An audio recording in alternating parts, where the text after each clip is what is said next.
All right, we are just about getting started here with NFTs for nonprofits.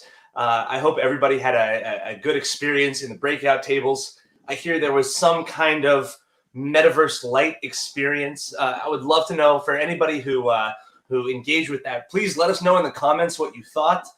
If it was a fun experience or a weird or anything. We love any and all feedback on Air Meet. We've been pretty pleased with how it's going so far. So please feel free to let us know. But more importantly than that, I'm really excited about who we're joined with right now. We have John Cobb on with us. John is a incredible thought leader in the nonprofit space.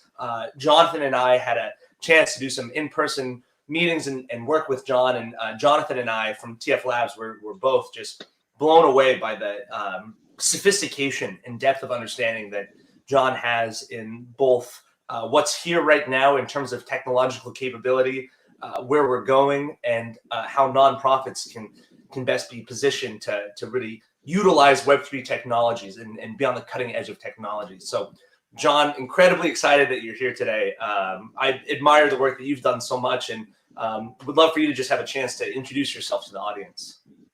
Yeah, of course. Thank you. I've been in the nonprofit space for about 20 years now. Been with the same organization, media company, publisher, education organization. And I started when there wasn't a marketing department. There wasn't really any sort of business leadership. So I've done a little bit of everything from marketing and sales and promotion to overseeing conferences, just the business in general, fundraising, magazine circulation, international outreach, and recently data strategy, and then trying to custom build a CRM for our organization. So I understand the nonprofit space or the functions of nonprofits well, and so I've essentially become an internal consultant and can be deployed to special projects or look into new fields, innovative fields. And it was last February or March, our president asked me to look into crypto, and I didn't really have a personal interest in crypto at the time, but I agreed to look into it. And then I found community, and by community I mean NFTs, and joining the discords and being part of mints, and then understanding how NFTs can really, and blockchain technology and all of that can be a really good solution for a lot of things for nonprofits. I dove deep into the space at that point and have been trying to find other nonprofits in this space, and just beginning to think how we can solve this for our organization. But I see an opportunity for other nonprofits. So happy to be here today. I'm not sure how many folks on this conference will be interested in the nonprofit space, but if you know people in the nonprofit space, they need to start talking about the things that we'll get into today in terms of blockchain, Web3, DeFi, crypto, NFTs. They need to be, staff and leadership need to be looking into these things and discussing them, because blockchain and what a lot of people are familiar with on this call, we can do 101 or we can try to do advanced stuff, but nonprofits are communities. Donors, volunteers, supporters, they're all rallying around a common idea or crisis or clean water or something to solve. And NFTs, and whether you call them an NFT or token access or membership access or clubs, are all ready for the nonprofit space to take advantage of. And so there's kind of three areas that, when I'm trying to talk to other nonprofits about this, I focus on community, content, and censorship. And they're all interrelated. And I've talked about the community part. The content side, there is a new wave of technology with wallet addresses and tokens and things like that allow for content distribution, teaching distribution, another way to connect with somebody, and giving them access back to the community if they have a token to a special part of the community, like closed Discord channels, things like that you see with NFT projects, and then the censorship side. And so whether you think censorship is coming in the States or not, if your nonprofit is focused on international outreach in any way, censorship has already happened. And so whatever position your nonprofit is, whether you're um, if a government doesn't want outside funding, even if it's a clean water initiative, or you're a religious organization, um, that that truth and those messages are already censored. And so how do you reach those people in closed countries? So anyway, that's a just initial setup of kind of how I've been structuring conversations when trying to bring other nonprofits along. And there aren't a lot. I'm still looking for them. So if folks know other nonprofits in the space, they can send them my way too. So. John, for 20 years, you have been on the cutting edge of technological development I'll even say for businesses. I don't want to put you just in the nonprofit box. And now you're on the cutting edge of this, and you've been right every time in the past. And so I think there's a pretty strong track record behind you supporting theses that you come to this organization with, and that you have regarding community and content and censorship. I think sometimes the best way to look forward is to start by looking back. And having been in the space for 20 years, you were doing this pre-YouTube, right? You were working before YouTube was a content distribution channel, right? You were doing this, I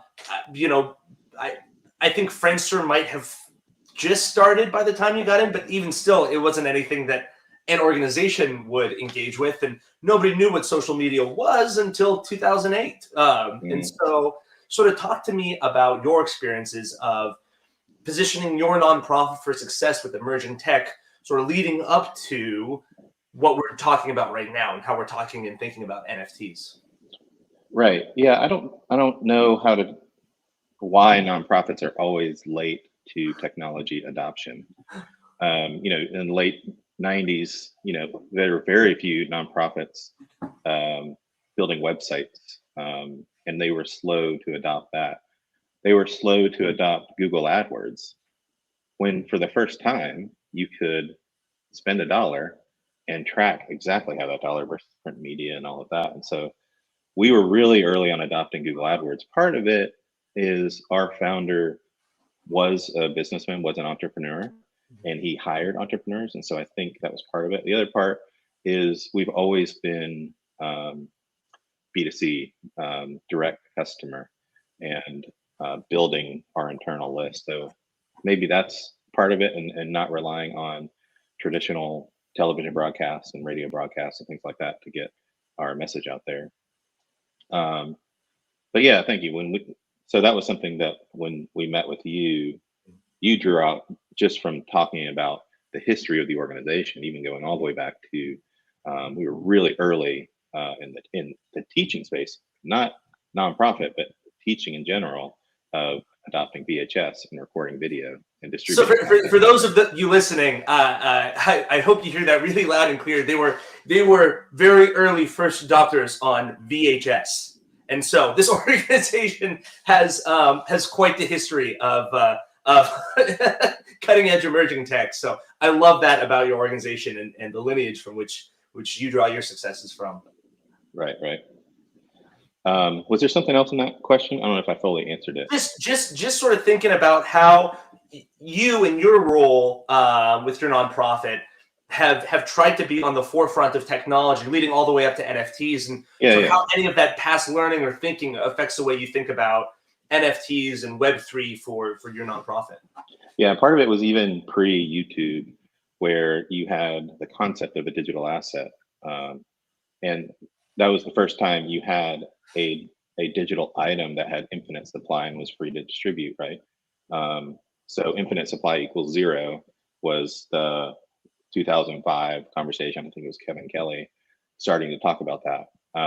And so I had been telling our organization for years that infinite supply equals zero. This is going to happen.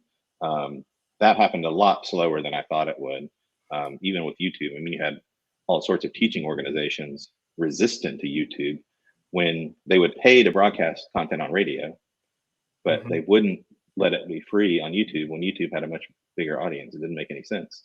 And in terms of getting your message out there. So, but that's all changing with blockchain and immutable content that's public and so unchangeable.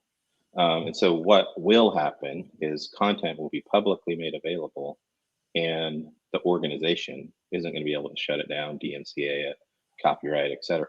So this will happen first in like the music industry, film industry.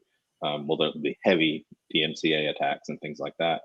And if nonprofits aren't paying attention to when that happens, and they're not getting ahead of the problem of publishing the content publicly available in some sort of blockchain, I don't know what the solution is today, but you've got to be able to prove that your organization published this content and it's the original. And whether it's a backer or whether it's somebody that has a good motive and they like your teaching content, so they want to publish it and make it available to the world, somebody's going to put it on there. And I'm advising our organization that we should be first, publish the gold standard of the content. And because it's time stamped on the blockchain, we can say Ligonier published it at this time. So it is an incredibly important thought seed, and it's incredibly provocative. Your idea of take the content that we have that is a large revenue stream for the organization, right. And let's make it globally, publicly accessible with our, with provenance from our identity. Talk to me just a little bit more about your thought on that, because I think that's this is one of like the most critical things I think for people in the whole conference to hear this idea of content is going to be free. We can't fight that coming wave. So how do you get on top of it? This is going to plant a really interesting seed in the minds of everybody listening. Right. Yeah, the content we have is our most important asset besides our data. And the concept of publishing it for free to the world today, from a business sense, because there's a lot of revenue tied to it, doesn't make sense. But from an inevitability standpoint, it does. Plus, if the goal of your organization, so the mission of your organization is as a nonprofit, for like us, a teaching organization, to accomplish that, we want our teaching distributed. Well, you don't have to have revenue tied to that for your mission to be accomplished, right? Now, you can tell the story to donors that we distributed this much teaching, and the donors can support whatever that was. And so a couple different directions I could go here. But with wallet distribution, for example, if you provide them an NFT or a token that gives them access to your content, you've got a relationship with that individual, and they can share that teaching content with somebody else. Since it's public and known, you can always track that, and that's a story that you can tell your supporters. So another way to look at this, if you're just more familiar, if you're looking at it from the NFT space, one of the things that helped me see this was CryptoFunks, right? So there were obviously a lot of projects that just flipped the art, sold it, popular or not. But CryptoFunks flipped just mirrored image CryptoPunks. But from the beginning, they were making a statement about art, and that you don't own art, you don't own ideas.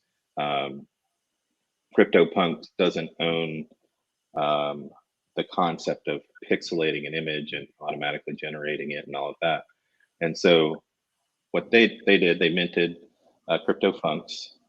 Didn't have a lot of attention last summer, and then all of a sudden, a lot of people were picking up on it and buying it, and the punks wanted the left-facing punk and all of that.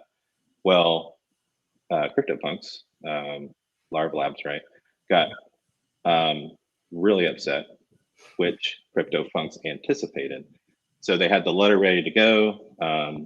They responded. They minted that letter in response to Larva Labs. I think, that letter went to 10 ETH or something like that. And so that helped me realize that you can't control IP. You can't own your content as a content creator, publisher, in the same way that we had previously.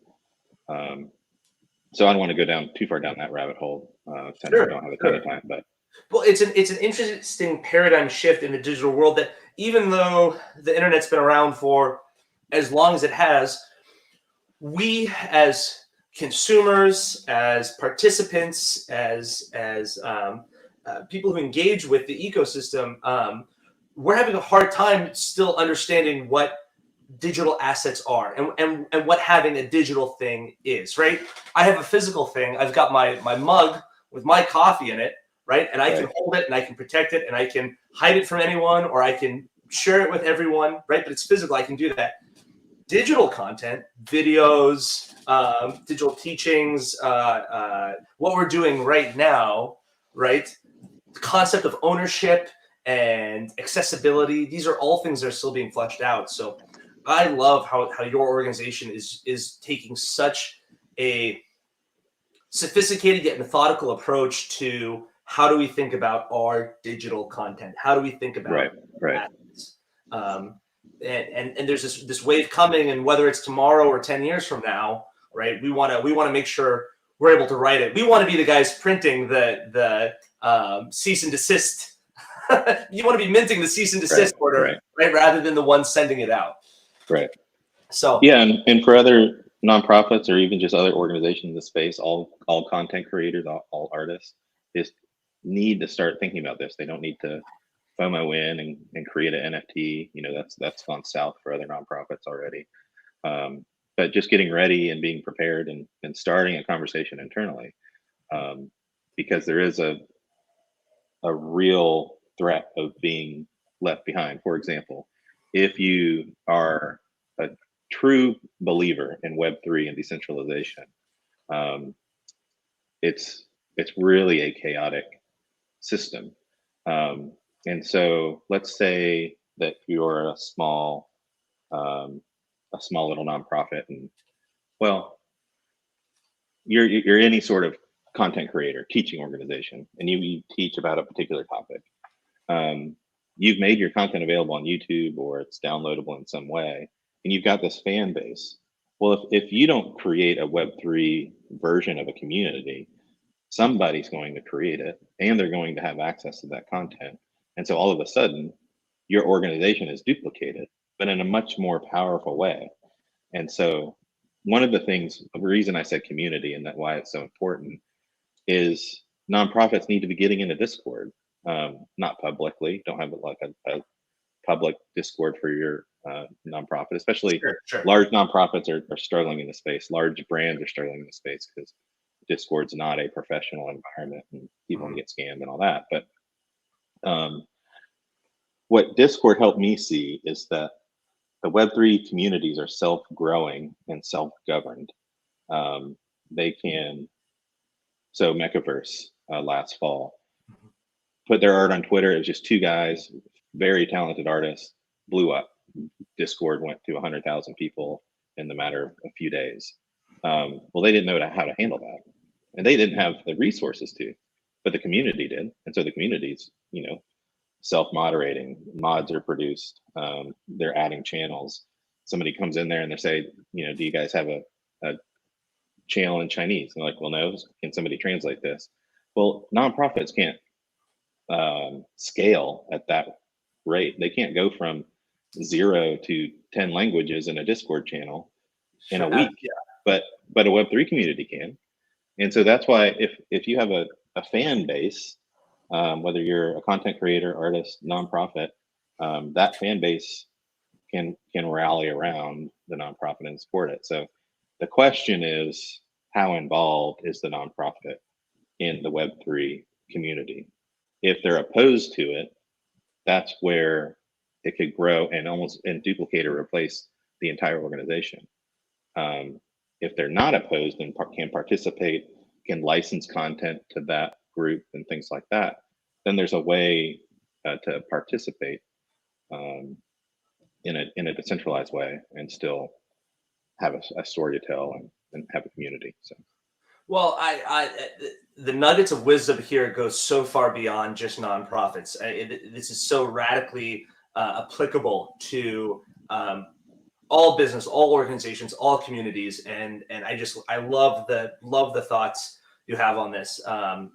Just so well thought out. So I'm really happy for everybody who's joining us, and I want to take just a couple questions from the audience here. I see here Joe Meta asked, can nonprofits directly own or accept crypto?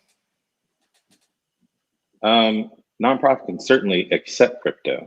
So there's a number of ways to do that. There's a service called iDonate that makes it easy to accept a crypto. The problem is a lot of those companies are charging a percentage to convert it that day into US dollar, if that's your preference. There's other services called Gemini. And so for us, that's not really my expertise. I'm leaving that for our organization, the accounting team and finance. But absolutely can accept crypto. Holding crypto is a whole other conversation. I can't give financial advice, but certainly something that your organization needs to be talking about. We learned quickly because we had a board member that asked us to hold Bitcoin as a store of value. And there's some other nonprofits that you can look at. Charity Water is another one that's accepting Bitcoin publicly. You can see how they're doing that and how they're messaging that for their donors. But you certainly have, especially in the United States, an older donor demographic that could be opposed to crypto conversations. So you just have to be careful when treading in those waters. So yeah, the whole crypto consideration, especially for nonprofits, is so interesting. There's no gap accounting for crypto. Generally accepted accounting principles. Do you mark it at the value of when you received it, or do you mark it at the value when you sell it? So all sorts of strange situations. I will say that if you know a nonprofit and they're thinking about these things, TF Labs is a good organization to talk to and get some counsel on that. So thank you, John. We appreciate that, and we've loved our relationship so far, and everything we've done, and everything we're going to keep doing. If anyone has more questions, please put them in the chat. Yeah, I saw what's my Twitter handle. I don't have one that I can dox. You can email me at john.a.cobb@gmail.com. I know it's a very Web2 sounding address. My LinkedIn was posted there, so you can message me that way. That was posted in somewhere in the chat. Great. Just looking through the chat here. We love seeing everybody say hi. We love everybody welcoming John in. Yeah. I love having John here. Let's see. Joe says, I think the better play for NFTs for nonprofits is to drop an NFT, take the sales, and stake it to earn APY, so the nonprofit would have recurring revenue from it. John, let's take your role with your company hat off, and this is not reflective of your organization or your business or anything. Let's just personally, what do you think of that idea of staking your staking NFTs, staking crypto to earn recurring revenue for a nonprofit? I think it's a fascinating idea. On the surface, it sounds good, but what I would recommend is for nonprofits entering the NFT space to move very slowly. There are solutions for us for metaverse. There are solutions for us for wallet distribution, tokenization, NFT creation on the free side. But in terms of any sort of royalty streams, staking revenue coming back, I would just express caution. It obviously is a new space. There are some nonprofits that have taken some missteps in this.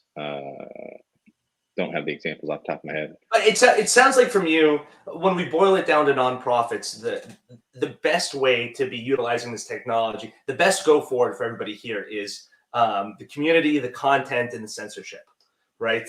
These are the three mechanisms, the three lenses under which nonprofits should be thinking about NFTs and Web3, engaging with it. And if you get funding from crypto, or you're able to do big donation drives, and search your couch for any Bitcoins that have fallen through the cracks. Right. That's great, but really boil it down to the lens of, okay, how are we utilizing Web3 technology to distribute our content or safeguard our content? How do we use Web3 technology to grow our community? And how do we use Web3 technology to prevent censorship from any bodies that be? Yeah, and there's an example for us today that in terms of government censorships, nonprofit status being taken away, all of that, whether you think that, again, is happening here and wherever you live,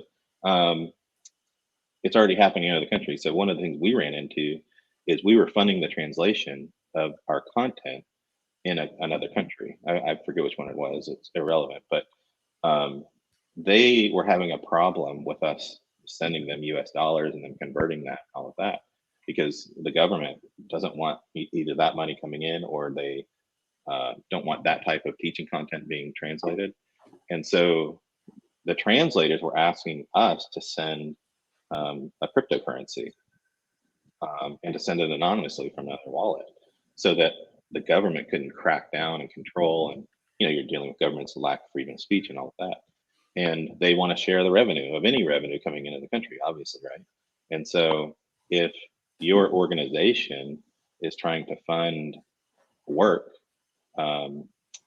the blockchain wallet, that relationship being anonymous, both for the organization and for the user, whether they're consuming the content or whether they're translating the content, provides a way for that to happen in closed countries. So you can already see the future if a nonprofit's status is taken away from any nonprofit here in America. That would be wildly problematic, because our concept of supporting a nonprofit, a charity, is the tax deductible option and benefits that you see. Well, that doesn't exist in a lot of countries. You mentioned with the next Fight Club, the Philippines. The Philippines is our #2 traffic country to our website. We don't really know who those people are. Axie token is a currency over there. You can buy groceries, you can take a cab ride with Axie. And so when we enter the metaverse conversation, or we start to stream or collect wallets internationally, I expect a lot of donations or gifts to come in from the Philippines. And if that's coming in at Axie, we need to be ready to accept that. I didn't know that.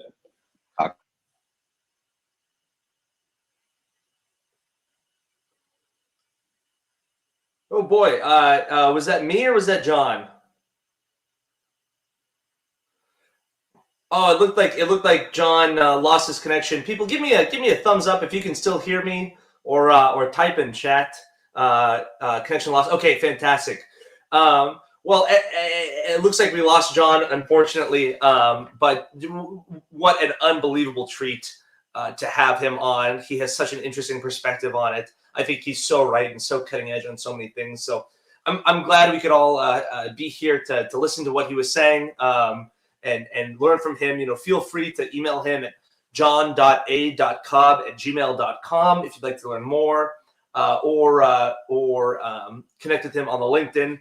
Here in just a second, we're going to transition over to the next event, which is just a fantastic guest. I just absolutely adore this person infinitely. It's Matt Case, and Matt Case is going to just be covering NFT news, what's going on. He's a incredibly engaging person. So here in a second, let's all go migrate over to that event. I want to thank you all for listening to NFTs for Nonprofits, and even though he can't hear, a big thank you to John Cobb for speaking, and we will see you all here in this next event. So thank you all for coming. We appreciate it.